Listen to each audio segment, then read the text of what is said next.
معاویه علیه اللعنة والعذاب آمده بود مدینه. وقتی وارد شد بهش جاسوسا و جیره‌خوران دربارش خبر دادن معاویه واقف هستی؟ ابن عباس داره تفسیر میگه. گفت اشکال نداره، اینها هرچی نباشن بنی هاشمن، قرآن بین اینها نازل شده، من که نمیتونم با اینا پنجه در پنجه کنم. گفتن آقای معاویه ظاهر کارش تفسیر قرآنه، باطن امر تبیین و تشریح ولایت علی ابن ابی طالبه. گفت عجب، در پناه قرآن برای مردم فضائل علی میگه. گفتن بله. گفت ابن عباس رو بیارید. ابن عباس رو آوردن. معاویه علیه اللعنة والعذاب یه نگاه بهش کرد. گفت ابن عباس چی کار داری میکنی؟ گفت هیچی، تفسیر قرآن میگیم و جلسات تفسیر داریم.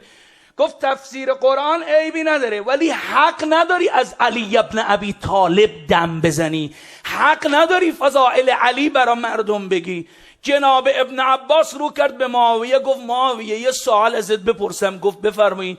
گفت این حدیث از پیغمبر شنیدی که پیغمبر فرمود هر کس قرآن رو تفسیر به رأی بکنه روز قیامت خدا شکمش رو پر از آتش میکنه؟ گفت آره این حدیث رو حدیث معتبر میدونن، خیلی از پیغمبر اکرم نقل کردن. گفت اگر این حدیث رو قبول داری هر کس قرآن رو سر خود معنا بکنه، به رأی تفسیر بکنه، خدا قیامت شکمش رو پر از آتش میکنه، بگو ببینم اگر خواندم انما انت منذر و لکل قوم هاد، بخوام آیه رو درست معنا کنم باید بگم پیغمبر فرمود منذر امت منم، هادی امت علی ابن ابی طالب. اگر نخوام فضیلت علی بگم بگو این آیه رو چجوری معنا بکنم، البته درستم معنا کرده باشم. معاویه گفت حالا چی شده به این آیه گیر دادی؟ برو یه آیه دیگه برای مردم بخوان. ابن عباس گفت اگر خواندم انما ولیکم الله و رسوله والذین آمنوا، شروع کرد آیه رو متذکر شدن. ابن معاویه گفت قبول دارم، انگشترش رو که در راه خدا در حال نماز داد این آیه نازل شد، ولی چه لزومی داره تو حتما همین آیه رو بخوانی؟ برو یک آیه دیگه برای مردم بخوان. ابن عباس گفت انما یرید الله لیذهب عنکم الرجس اهل البیت. معاویه گفت قبول دارم قصه طهارت علی از دل این آیه قابل اثباته، ولی چه لزومی داره تو این آیه رو بخونی؟ برو یه آیه دیگه برای مردم بخوان. ابن عباس گفت و یطعمون الطعام علی حبه مسکینا و یتیما و اسیرا. معاویه گفت قبول دارم، نان سفره‌اش رو به مسکین داد، یه شب به یتیم داد، یه شب به اسیر داد. قبول دارم در شأن علی است، اما نمیخواد تو این آیه رو بخونی، برو یه آیه دیگه برای مردم بخوان. ابن عباس گفت قل کفا بالله شهیدا بینی و بینکم و من عنده علم الکتاب. معاویه گفت قبول دارم علم علی از دل این آیه قابل اثباته، اما این آیه رو نخوان، برو یه آیه دیگه برای مردم بخوان. ابن عباس گفت فقل تعالوا ندعو ابناءنا و ابناءکم نساءنا و نساءکم انفسنا و انفسکم. گفت قبول دارم قصه مباهله با نصارای نجران این آیه نازل شد، علی از دل این آیه نفس پیغمبره، اما تو این آیه رو نخوان، برو یه آیه دیگه برای مردم بخوان.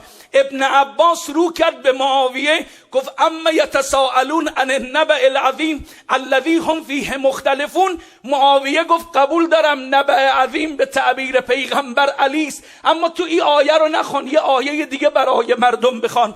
ابن عباس گفت واعتصموا بحبل الله جمیعا ولا تفرقوا. معاویه گفت قبول دارم حبل الله علی است، اما تو این آیه رو نخوان، یه آیه دیگه برای مردم بخوان. گفت یا ایها الرسل بلغ ما انزل الیک. معاویه گفت این آیه رو نخوان، یه آیه دیگه برای مردم بخوان. ابن عباس گفت الیوم اکملت لکم دینکم و اتممت علیکم نعمتی. گفت بابا نخوان این آیه رو، برو یه آیه دیگه برای مردم بخوان. ابن عباس گفت سأل سائل بعذاب واقع. گفت بابا نخوان این آیه رو، برو یه آیه دیگه برای مردم بخوان.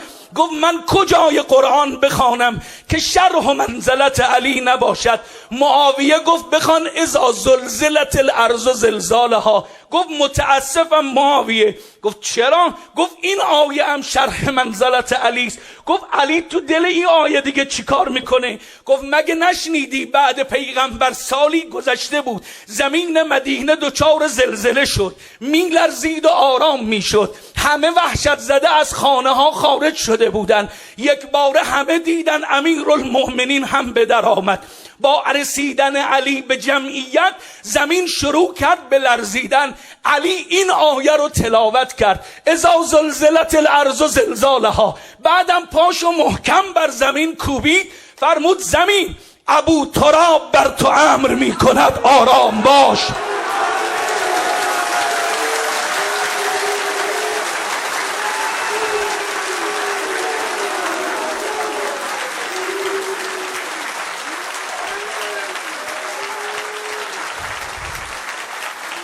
ابو تراب بر تو امر می کند آرام باش. مردم مدینه از اون روز دیگه لرزیدن زمین مدینه رو به خود ندیدن و از اون به بعد هر کس این آیه رو خواند این منقبت امیرالمؤمنین رو هم نقل کرد. گفت معاویه که مثل مارگزیده به خود میپیچید، از جا بلند شده بود، رو کرد به دور و بریاش، گفت من مادر مرده رو بگو اومدم جلو فضائل علی ابن ابی طالب بگیرم، در حالی که قرآن مملو از فضائل علی ابن ابی طالبه. من اگر میخوام جلو فضائل علی رو بگیرم قرآن رو باید از بین مردم بردارم.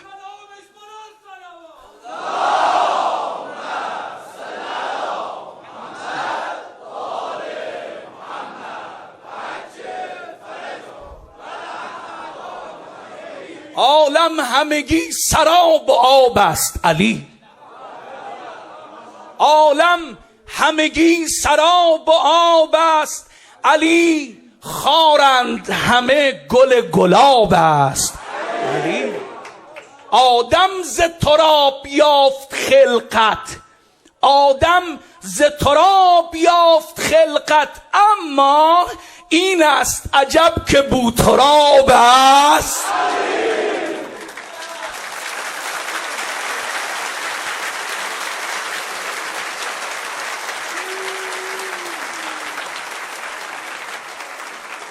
آیت کبرای خدا امیرالمؤمنین کی علی؟ سئل اعرابی عن ابن عباس عن امیرالمؤمنین. سوال کرد اعرابی از جناب ابن عباس در مقام امیرالمؤمنین، بگو ببینم علی ابن ابی طالب کیه؟ جناب ابن عباس جواب داد سألت عن رجل عظیم، حواست باشه از آدم خیلی بزرگی سوال کردی.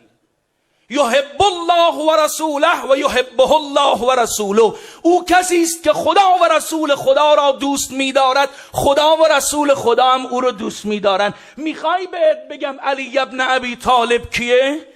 سراج الماضین، اول السابقین، تاج البکائین، زین العابدین و اصبر الصابرین. این عناوینی بود که ابن عباس برای امیرالمؤمنین داد. یه جملهشو اگر فقط بخوام با تبیین جایگاه حجت الله الکبری امیرالمؤمنین بخوام معنا کنم، فقط اشاره باید به همین بکنم. این سراج الماضین میدونی یعنی چی؟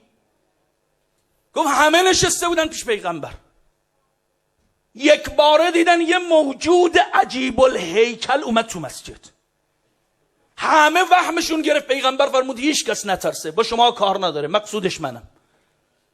محضر پیغمبر که رسید گفت یا رسول الله اصحابت از من ترسیدن، خودمو معرفی کنم. پیغمبر فرمود خودتو برای اینا معرفی کن.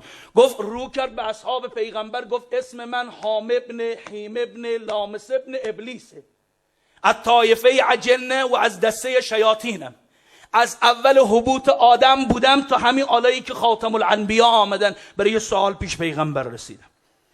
پیغمبر فرمودن سوالتو بپرس.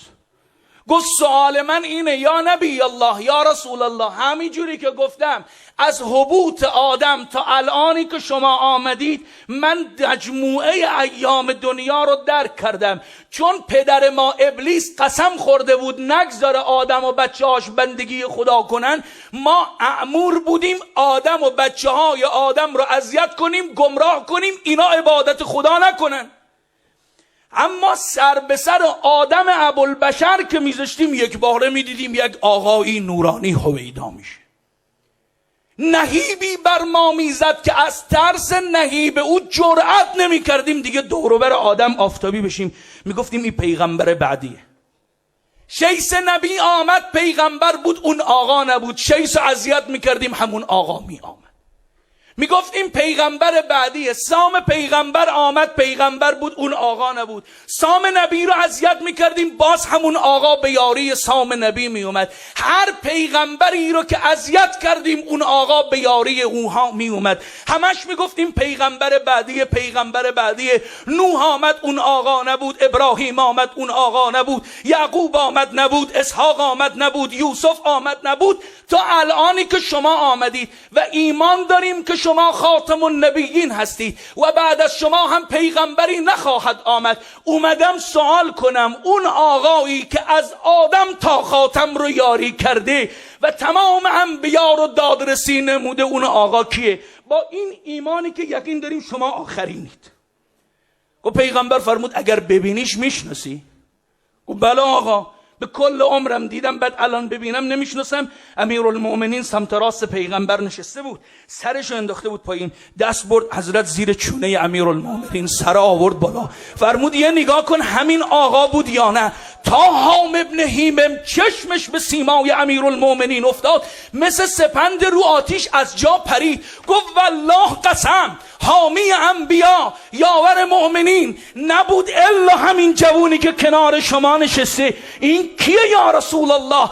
حضرت فرمود ذاک اخی و ابن عمی و وصی و وارثی و موضع سری ابو الحسنین مولا الکونین امام الثقلین یعصوب الدین رئیس الموحدین قائد غر المحجلین سید المتقین امیر المؤمنین اسد الله الغالب غالب کل غالب مسحر العجائب علی ابن ابی طالب صلوات الله.